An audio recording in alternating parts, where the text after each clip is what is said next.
On the 28th of May 1320, Henry Bergwash became Bishop of Lincoln, and is mainly notable on account of a curious ghost story recorded of him in connection with the manor at Fingest in Buckinghamshire.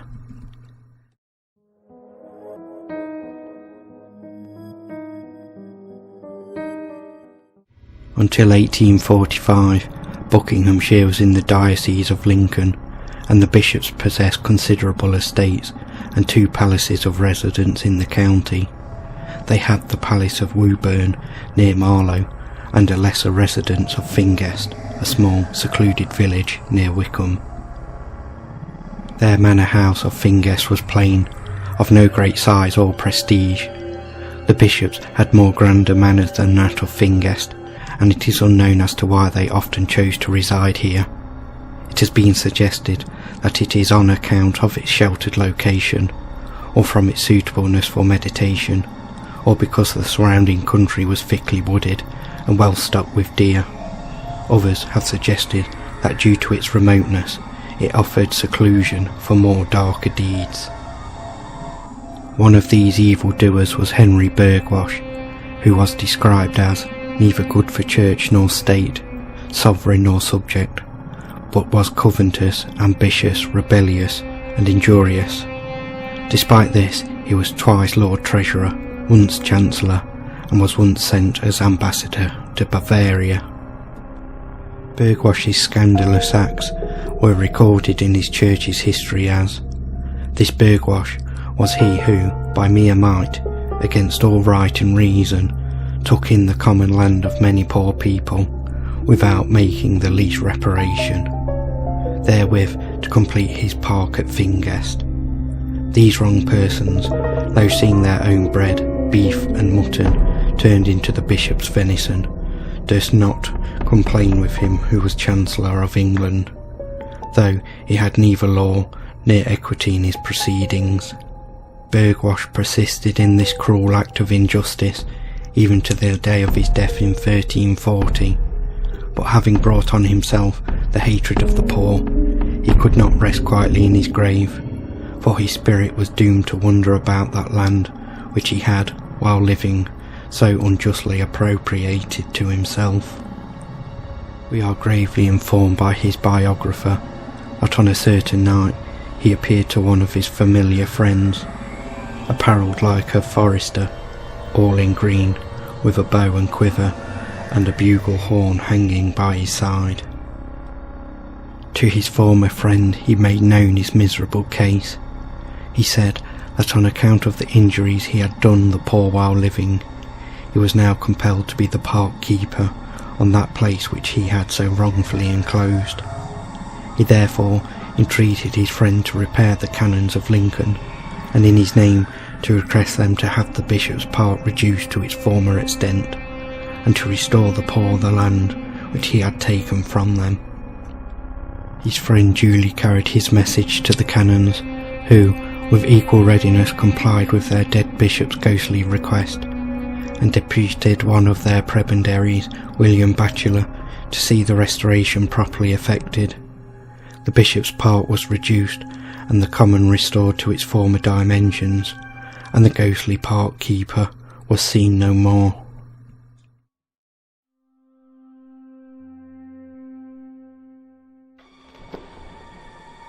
About half a mile from Tavistock in Devon, there is a farm called Down House. The dwelling has seen much building work since its founding in the 17th century, and the site upon which it was built is believed to be ancient, a place where many dark practices were performed. Many reports of ghosts have surfaced over the years, and as recently as this year. One such report tells of a family who once resided there, who knew the hour of night in which the ghosts made their appearance, and always took care to go to bed before they came. But one night a child fell ill and asked her mother for water. The mother went to the pitcher to get some, but the child refused any other than water directly from the pump. The mother became quite distressed, unwilling to displease the child, yet afraid to go down to the pump, as it was about the hour in which the ghost walked. She considered upon it a little while, and at last said, "In the name of God, I will go down." She did so, filled with a deep fear of what was lurking in the darkness. Passing over the stairs, she saw a shadow, and then she heard footsteps, and when she came to the pump, she felt a hand on her shoulder. She turned and saw a tall man. Summoning a good resolution, however, she said, "In the name of God, why troublest thou me?" The ghost replied, "It is well for thee that thou hast spoken to me in the name of God, this being the last time allotted me to trouble this world, or else one should have injured thee. Now do as I tell thee, and be not afraid. Come with me, and I will direct thee to a something which shall remove this pump. Under it is concealed treasure." The pump was quickly removed, when under it there lay a great deal of money. She was desired to take up the treasure and stock her farm with it, and the spirit told her that if ever any person molested or deprived her of her property, they would suffer well for it. He then ordered her to go and give the water to the child, who, in reward for her courage and trust in God, should recover. The cock crew, and the figure dwindled to a shadow, ascended through the air, and she watched till he soon became a small bright cloud. Another, darker tale tells of a farmer who murdered his wife so that he could marry his mistress. As soon as the mistress moved into the farm, she was haunted by the ghost of the farmer's wife. Each night, as the mistress slept, the ghost would appear in the corner of the room and levitate over to the bed. The mistress would then wake, paralysed, as the ghost knelt on her chest and wrapped its cold hands around her throat, slowly choking her to the point of death before suddenly disappearing. This would happen numerous times through the night, depriving the mistress of sleep. As a result, the mistress went mad and was sent to a hospital, where to her dying days was haunted by the farmer's wife.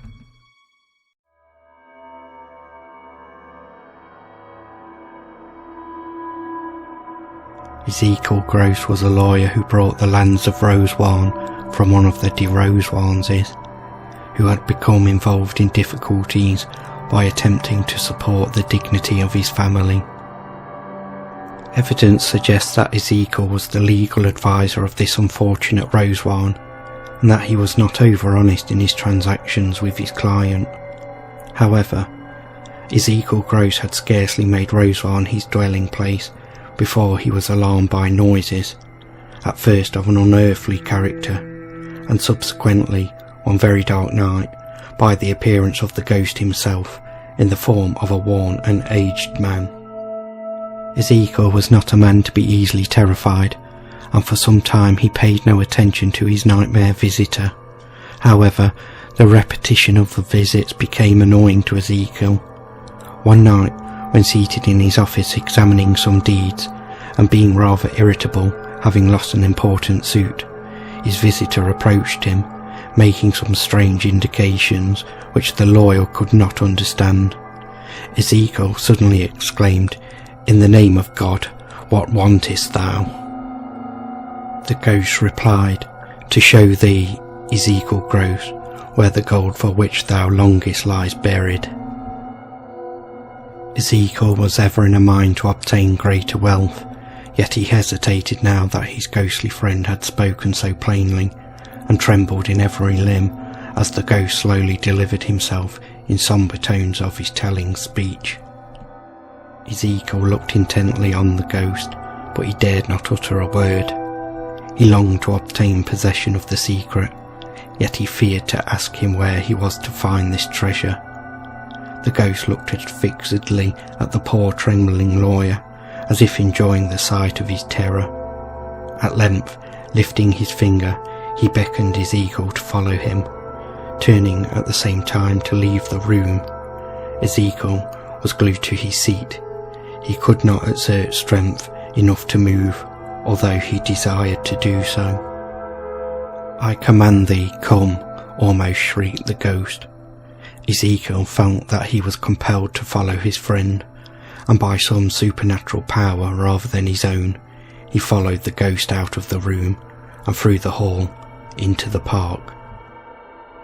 They passed onward through the night, the ghost gliding before Ezekiel and guiding him by a soft white light which appeared to glow from every part of the form, until they arrived at a little dell and reached a small cairn formed of granite boulders.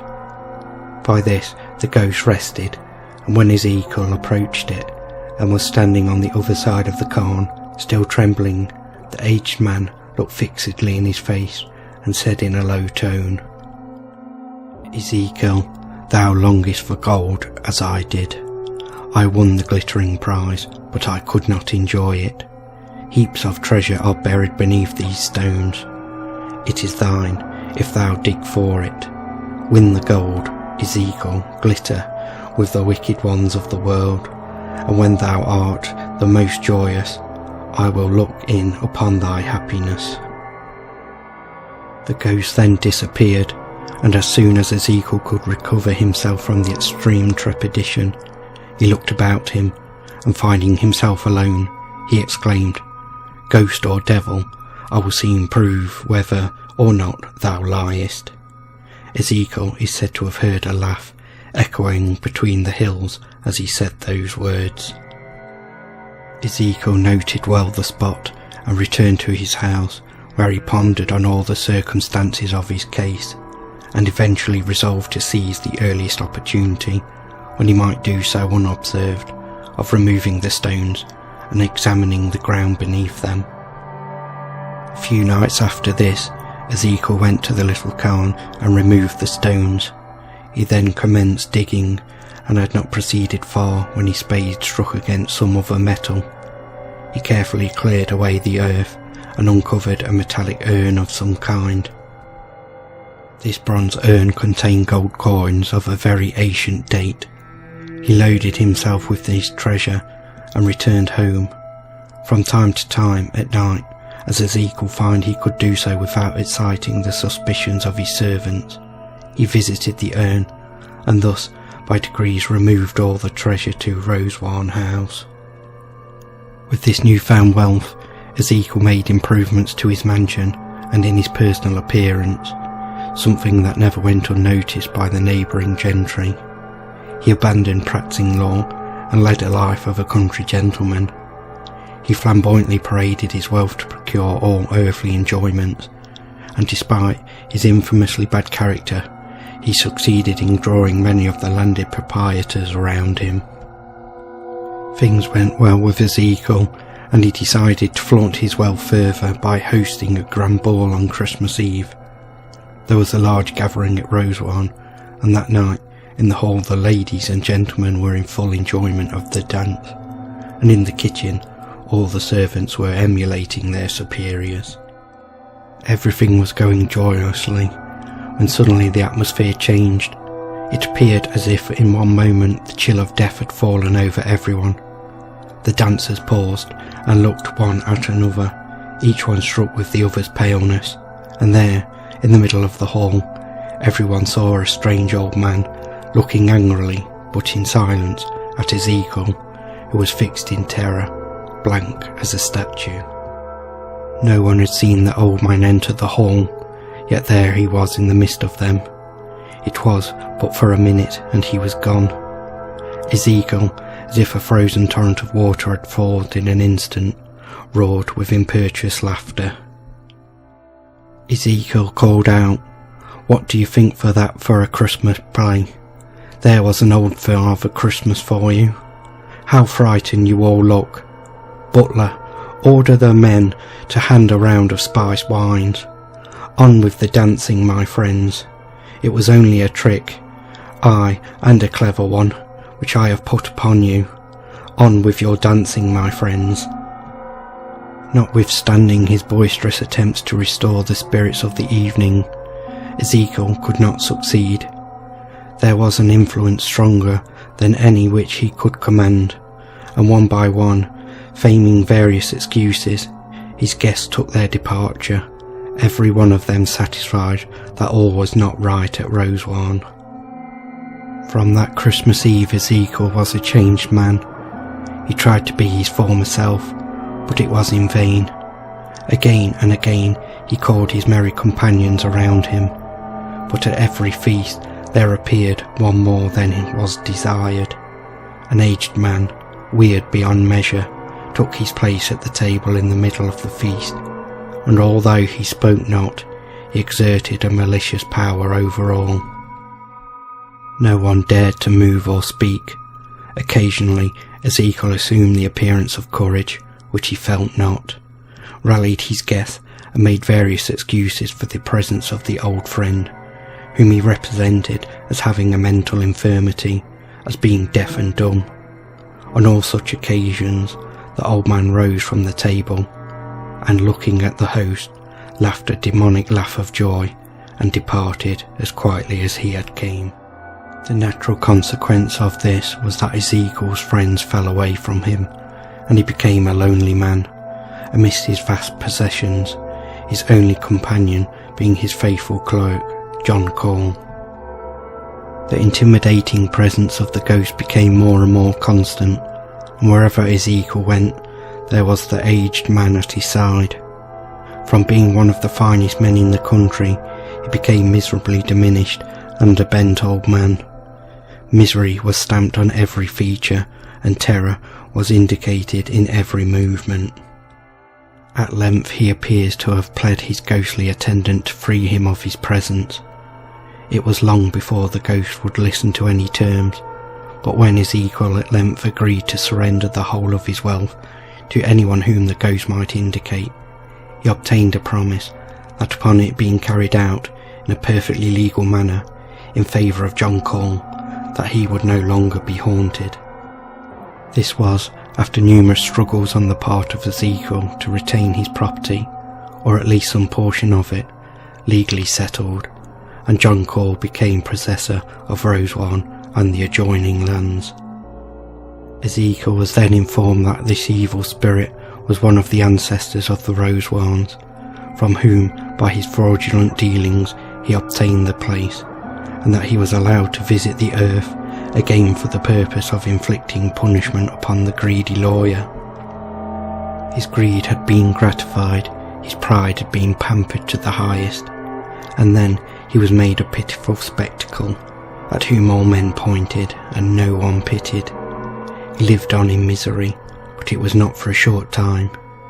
He was found dead, and the country people ever said that his death was a violent one. They spoke of marks on his body, and some even asserted that the ghost of the de Rosewarne was seen rejoicing amidst a crowd of devils as they bore the spirit of Ezekiel away.